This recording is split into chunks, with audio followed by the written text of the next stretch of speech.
নহয় দিল্লীত বিস্ফোৰণ সংঘটিত হোৱা কথাটো ডেফিনেটলি এইটো গৰিহণাৰ যোগ্য আৰু যি সংগঠন যি অনুষ্ঠানে এই বিস্ফোৰণ কাৰ্য সম্পাদিত কৰিছে তেওঁলোকৰ তদন্ত সাপেক্ষে নিশ্চয় চিনাক্তকৰণ চৰকাৰ এখনে কৰিব আৰু চিনাক্তকৰণ কৰি এই বিস্ফোৰণৰ লগত জড়িত ব্যক্তিসকলৰ তাৰমানে এটা নজিৰবিহীন শাস্তিৰ সন্মুখীন শাস্তি যাতে পাব পাৰে তাৰ ব্যৱস্থা নিশ্চয় চৰকাৰখনে কৰিব লাগিব। নাই চুবুৰীয়া ৰাষ্ট্ৰ তাৰমানে ইয়াৰ আগে ভাৰতবৰ্ষত যিমান এনেধৰণৰ বোমা বিস্ফোৰণ বা এই জাতীয় ঘটনা সংঘটিত হৈছে সৰহসংখ্যকতে চুবুৰীয়া ৰাষ্ট্ৰ জড়িত আছে। গতিকে এই ঘটনাটোতো চুবুৰীয়া ৰাষ্ট্ৰ জড়িত থকাটো একো আচৰিত হ'বলগীয়া নহয় বা একো আশ্চৰ্যজনক হ'ব নোৱাৰে। গতিকে নিশ্চিতভাৱে কোনোবা এটা বহিঃশক্তিৰ এইটো নিশ্চয় ইয়াতে জড়িত হৈ আছে। জনজাতিকৰণ লৈ পেলাই ইতিমধ্যে বহুত চৰ্চা চলি আছে। আক্ৰাচুই দাবী কৰিছে জনজাতিকৰণ লাগে, ছয় জনগোষ্ঠীয়ে কৰিছে, বিভিন্ন ট্ৰাইবেল সংঘই আপোনাৰ বিৰোধিতা কৰি আছে। ক'ৰবাত নহয় ক'ৰবাত এটা বিষয়টো এটা পাক চক্ৰত সোমাই গৈছে। এই বিষয়টোৰ ওপৰত আপোনালোকে কি ধৰণে নাই চাওক, আমি আজিৰ পৰা কিছুদিন আগতে আমি অসম গণ পৰিষদ দলৰ এখন দিশ নিৰ্ণায়ক সমিতি সভা অনুষ্ঠিত হৈছিল। এই সভাত আমাৰ এটা সিদ্ধান্ত হৈছে যে আমি ছয় জনগোষ্ঠীৰ যিটো ডিমাণ্ড, যিটো জনজাতিকৰণৰ দাবী, এই দাবীৰ প্ৰতি আমাৰ পূৰ্ণ সমৰ্থন আছে আৰু পূৰ্ণ সমৰ্থন আমি থকা বুলি সিদ্ধান্ত গ্ৰহণ কৰাৰ পিছত এই ছয় জনগোষ্ঠীয় সম্প্ৰদায়ৰ যিসকল নেতৃত্ব আছে নেতৃত্বক আমি লগ কৰিবৰ কাৰণে আমাৰ সিদ্ধান্ত হৈছে। আজি ইয়াত আমি আপোনালোকে দেখিছে ইয়াত আমি জনগোষ্ঠী আক্ৰাচু ছাত্ৰ সন্থাৰ ল'ৰাখিনিৰ নেতৃত্বৰ লগ কৰিছোঁ। আমি এতিয়া আজি মই ডিব্ৰুগড় তিনিচুকীয়া যাম। অহাকালি আমি ডিব্ৰুগড় তিনিচুকীয়াত মৰাণ, মটক, চুতীয়া, আহোম, টি গাৰ্ডেন এইকেইটা সম্প্ৰদায়ৰ লগত আমি চুতীয়া এইকেইটা সম্প্ৰদায়ৰ নেতৃত্বৰ লগত আমি আলোচনা কৰিম। অহাকালি আছে, অহা পৰহি আছে। গতিকে এইকেইটাৰ লগত আমি আলোচনা কৰি আমি তেওঁলোকক আলোচনা কৰি আমি এটা সিদ্ধান্তত উপনীত হ'ম।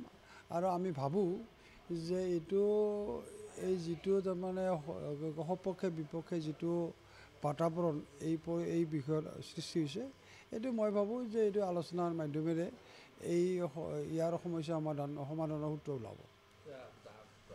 আদিত্য ঠাকৰেৰে আপোনাৰ সম্পূৰ্ণ বিৰোধিতা কৰি আছে। কালি টংকেশ্বৰ ৰাভায়ে কৈছে যে আহোমসকলক জনজাতিকৰণৰ কিহত প্ৰয়োজন আছে, এই ধৰণৰ প্ৰশ্ন আহিছে, তেওঁলোকে কৰিছে।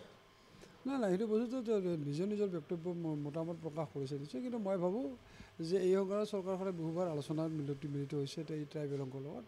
আৰু এতিয়াও নিশ্চয় এতিয়া যিহেতু এটা স্পষ্ট এটা পাৰ্থক্য পৰিলক্ষিত হৈছে, গতিকে ডেফিনেটলি চৰকাৰে এই ক্ষেত্ৰত ব্যৱস্থা গ্ৰহণ কৰিব।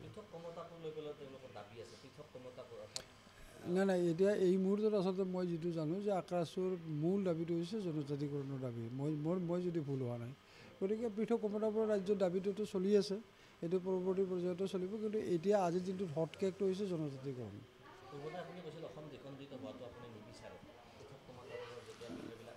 নাই মই এতিয়াও ক'ম সেইটো কথাটো, সেইটোত মই অলৰত আছোঁ।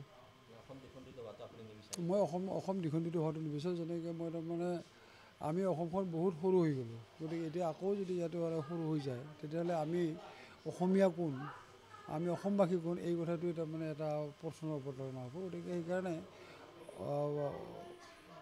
যি কি কাৰণে নহওক আমি অসমীয়া মানুহখিনি, অসমত বসবাস কৰা মানুহখিনি আমি সমলিলেৰে ঐক্যবদ্ধভাৱে আগবাঢ়ি যোৱাটো উচিত বুলি মই বিবেচনা কৰোঁ। অগপ আৰু বিজেপিৰ মাজত যি মিত্ৰতাক লৈ কিছু কথা ইতিমধ্যে ওলাই পৰিছে। অগপই 60খন আসনৰ কথা কৈছে, শিপা বিচাৰৰ কথা কৈছে বিজেপিৰ লগত। আচলতে সেই ধৰণৰ মিত্ৰতা হ'ব পাৰে নেকি? যে নাই মিত্ৰতা ধৰি লওক চাওক, আমাৰ যিটো মিত্ৰতা বৰ্তমান যিটো মিত্ৰতা চলি আছে 2026 চনত নিৰ্বাচনলৈকে চলি আছে। 2026 নতুনকৈ নিৰ্বাচন অনুষ্ঠিত হ'ল আৰু 2026 নিৰ্বাচন যেতিয়া নিৰ্বাচন অনুষ্ঠিত হ'ব, ডেফিনেটলি আকৌ নতুনকৈ মিত্ৰতা প্ৰশ্নটো অৱতাৰণা হ'ব। এতিয়া নতুনকৈ মিত্ৰতা প্ৰশ্নটো যেতিয়া আহিব, অহাৰ লগে নিশ্চিতভাৱে আসনৰ ভাগ বতৰাটো আহি পৰিব। আৰু আসনৰ ভাগ বতৰা আহিলে এটা আমি অসম গণ পৰিষদৰ এটা আঞ্চলিক ৰাজনৈতিক দল।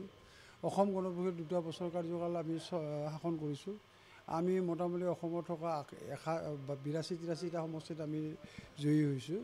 এতিয়া গতিকে ডেফিনেটলি আমাৰ অসম গণ পৰিষদ দলৰ এটা তৃণমূল পৰ্যায়ত আমাৰ সংগঠন আছে। গতিকে আমাৰ প্ৰতিটো সমষ্টিত আমাৰ সংগঠন আছে। গতিকে আমি নিশ্চিতভাৱে আমি য'ত আমাৰ দলৰ সংগঠন শক্তিশালী অৱস্থাত আছে, সেই সমষ্টিসমূহক আমি বিচৰাটো একো অপৰাধ হ'ব নোৱাৰে। একো অপৰাধ হ'ব নোৱাৰে। এইটো বস্তু যেতিয়া মিত্ৰতাৰ খাতিৰত যেতিয়া আমি আলোচনা বিলোচনা হ'ব, নিশ্চিতভাৱে এখন ভাগ বতৰাটোৱে প্ৰাধান্য পাব। গতিকে তেতিয়া সময় নিশ্চয় এই কথাটো স্পষ্ট হৈ পৰিব। আজি যোনটো নাই আগতকৈ বেছি এখনত প্ৰতিদ্বন্দ্বিতা এইবাৰৰ তাৰমানে যিটো সমষ্টিবিলাকৰ যিটো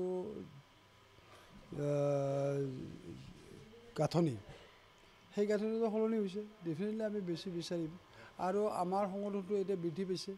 আমি 5টা বছৰ আমি তেনেধৰণে দলৰ সংগঠন কৰি আছোঁ। আপোনালোকে গম পাইছেই যে কোনোদিন নোহোৱা নোপোৱা আমি দুটা দিন আমি একেলগে সভা অনুষ্ঠিত অসম গণ পৰিষদৰ ইতিহাসত নাই।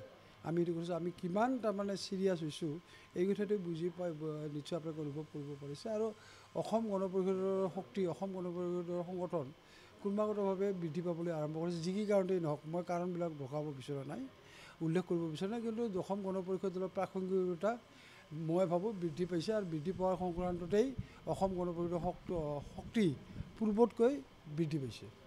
নেডা আচলতে ভংগ এক প্ৰকাৰ হ'ল আৰু নেডা ভংগ হোৱাৰ পিছত কৰ্ণাড চাংমাৰ নেতৃত্বত ওৱান নৰ্থ ইষ্টৰ যিখিনি খিলঞ্জীয়া লোকৰ কাৰণে ৰাজনৈতিক দল ওৱান নৰ্থ ইষ্ট গঠন হ'ল।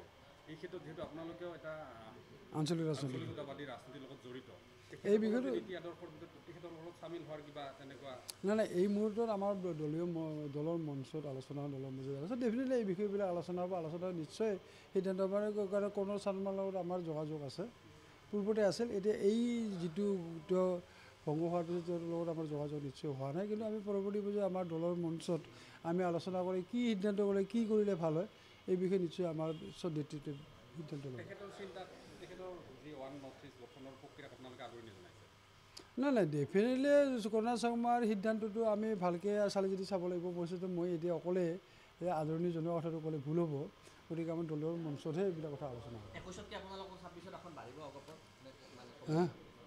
21তকৈ মই আপোনালোকক কৈছোঁৱে যে অসম গণ পৰিষদ দলৰ পূৰ্বৰ স্থিতিতকৈ আজিৰ দিনটোত স্থিতি শক্তিশালী। যিহেতু অসম গণ পৰিষদৰ স্থিতি পূৰ্বতকৈ শক্তিশালী, কোনো 21ৰ স্থিতিতকৈ আজি 26ত বা 25ত আমাৰ অসম গণ পৰিষদৰ স্থিতি শক্তিশালী। গতিকে ডেফিনেটলি আমাৰ অসম গণ পৰিষদৰ ছিট বাঢ়িব। যদি ভবামতে ছিট নাপায় তেতিয়াহ'লে কি মিত্ৰতাৰ পৰা ওলাই অহাৰ নাই এই কথাটো এতিয়া আজি যিটো মই ক'ব বিচৰা নাই, এইটো দলীয় নেতৃত্বই সিদ্ধান্ত।